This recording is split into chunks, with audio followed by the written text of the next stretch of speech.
वह रही कोलकाता पुलिस, जिसकी मेहरबानी से गुस्ताखे रसूल नाजिया इलाही खान को महज चंद घंटे में ही जमानत मिल गई और वो मुसलमानों के हाल पर कह कहे लगाती हुई शान से अदालत से निकल गई।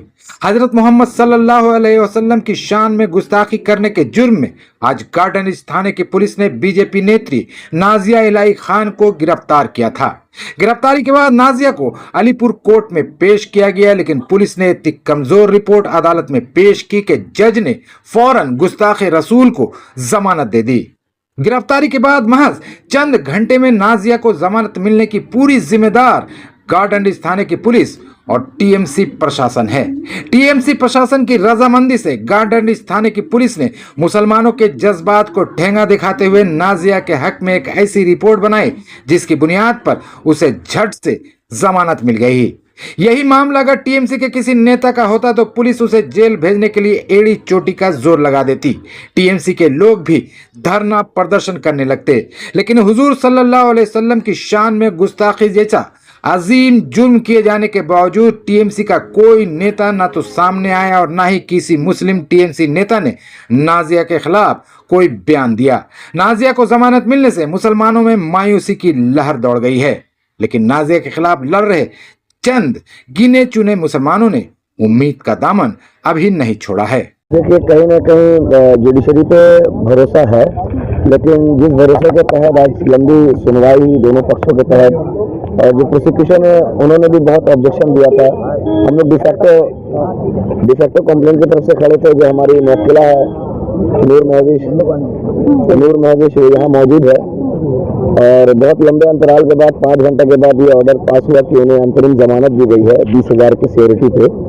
और ऑर्डर शीट में ये भी लिखा गया है कि जो है इन्वेस्टिगेशन में उन्हें सहयोग करना होगा। अगर वो सहयोग नहीं करती है तो कहीं ना कहीं इस बिल को बाद में फिर से रिकंसिडर किया जा सकता है। देखिए, हम लोगों ने जितना कहना था, जितनी बातें रखनी थी, हम लोगों ने कोर्ट को, अदालत को, लड़ने सीजीएम को हम लोगों ने अपनी बातें रखी। और ये हकीकत है कि 2021 का एक मामला ग्रीस पार्क का जिसमें उन्हें हिरासत में लिया गया था और वहाँ पर बहुत सारी बातें आई थी। फेक वकला के हिसाब से भी बातें आई थी, फेक एडवोकेट की भी बातें आई थी और दिन ब दिन उनके जो बयानें आ रही हैं अलग अलग सोशल मीडिया पोर्टल पे या मेन स्ट्रीम मीडिया पे, कहीं ना कहीं ये बयान एक विवादित बयान है। इसी वजह से जो हमारी मुवक्किला है उन्होंने एक कंप्लेंट दिया था जिसके तहत गार्डन थाने में जो एफआईआर ट्वीट की गई थी और उस एफआईआर के बनस्बत गार्डन थाने ने आज सुबह उन्हें हिरासत में लिया था। किस सेक्शन के तहत इनको जा रहे हैं? देखिए, इन्हें डेरोगेटरी रिमार्क्स के तहत जो बीएनएस में नया सेक्शन आया है 196 पुरानी 295 आईपीसी के तहत जो धाराएं थे उनके तहत इन्हें हिरासत में ली गई थी। कहीं ना कहीं कोर्ट जो है सभी चीज़ों की गंभीरता को देखने के बाद 5 घंटे के बाद ऑर्डर रिजर्व करके ये ऑर्डर अभी पास किया है। 10 मिनट पहले की बात है ये, और बहुत तकलीफ की बात है कि जो हमारे रसूल हैं प्रोफेट मोहम्मद सल्लल्लाहु अलैहि वसल्लम पीस बी अपॉन हिम, उनके खिलाफ इन्होंने विवादित बयान दिया था जिससे पूरे कलकत्ता और मगरबी बंगाल नहीं बल्कि हिंदुस्तान के लोगों के दिलों में चोट पहुंची है। कोई भी हो, चाहे वो हिंदू हो या मुसलमान हो, किसी भी धार्मिक विषय को लेकर किसी को चोट या ठेस नहीं पहुंचा सकता है। संवैधानिक अधिकार का ये मतलब नहीं होता कि आप किसी को कुछ भी बोल दे, खास करके धर्म से रिलेटेड। तो जो मामला अभी सामने आई हैं और भी बहुत सारे पुलिस स्टेशन में एफआईआर हुई थी, बड़ा बाजार, अमर स्टेट, न्यू मार्केट, उन तमाम पुलिस स्टेशन से उनके खिलाफ एफआईआर लॉन्च हुए। देखिए, कलकत्ता सरजमी पे 4 एफआईआर और हावड़ा डिस्ट्रिक्ट में 2 एफआईआर है फिलहाल। और मुझे अभी भी भरोसा है कि जो इन्वेस्टिगेटिंग एजेंसी कहीं ना कहीं उन्हें फिर से हिरासत में लेंगे और पूछताछ चलेगी। डिफेंस ने कहा था कि ये फैब्रिकेटेड है, पर यही इसलिए ही तो पीसी चाह रहे थे 4 दिन, क्योंकि डिफरेंट पोर्टल से उन्होंने जो है बयान दी है। तो और भी कोई पोर्टल है जहां पे उनका ये ब्लास्फेमस कमेंट है, ताकि बहुत सारे लोगों को जो है ठेस पहुंच रही है उनकी आस्थाओं पे। यही तो इन्वेस्टिगेशन का पार्ट था जिसके लिए पीसी मांगा गया था। और भी पोर्टल्स में है कि नहीं, और भी जगह उन्होंने इस तरह के बयान दिए हैं कि नहीं, इसलिए ही 15/9 तक पीसी मांगा गया था।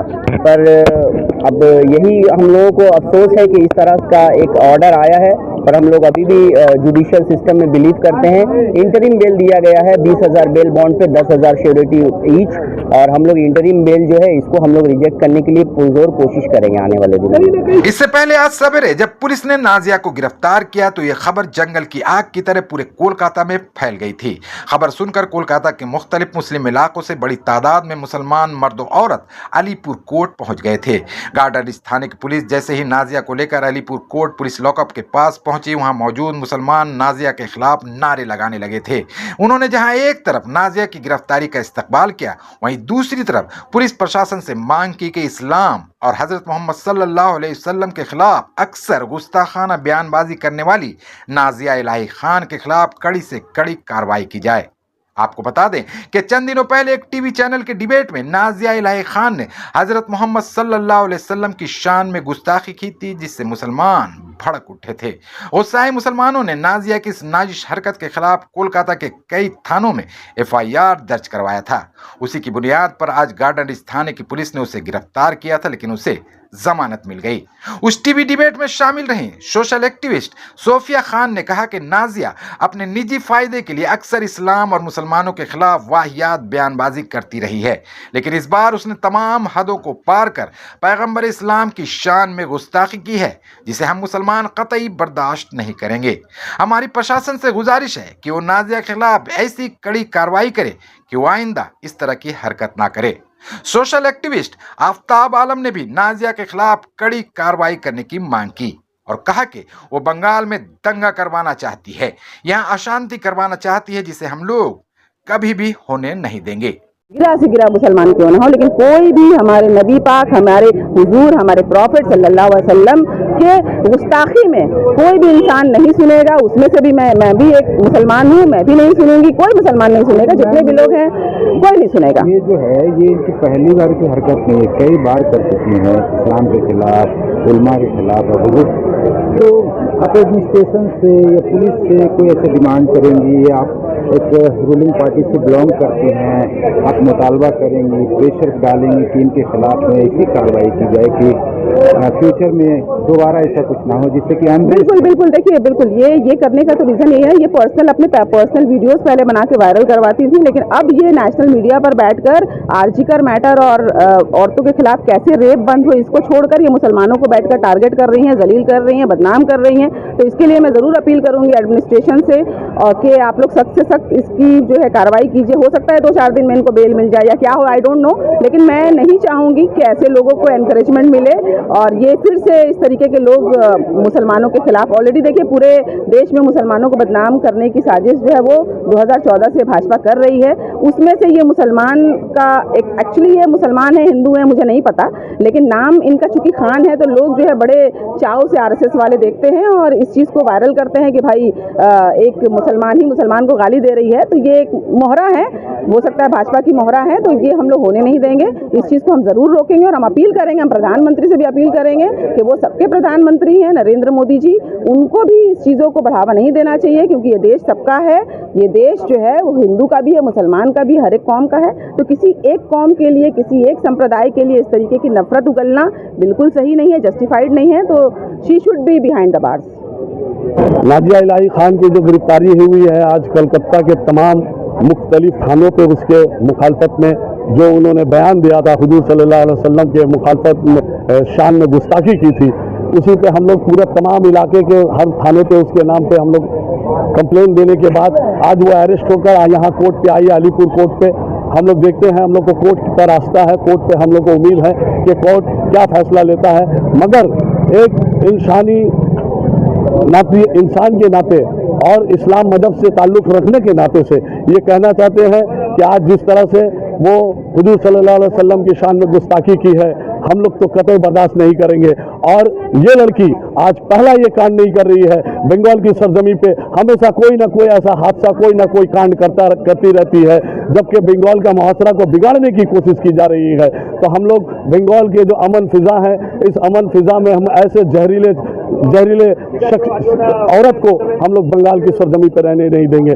और हमारा बंगाल गवर्नमेंट से और एडमिनिस्ट्रेटर से हमारा ये मुतालबा है आपके मीडिया के वजूद से कि बंगाल की सरजमी पे इस औरत को फौरन यहाँ से भगाया जाए, क्योंकि ये बंगाल की रहने वाली नहीं है।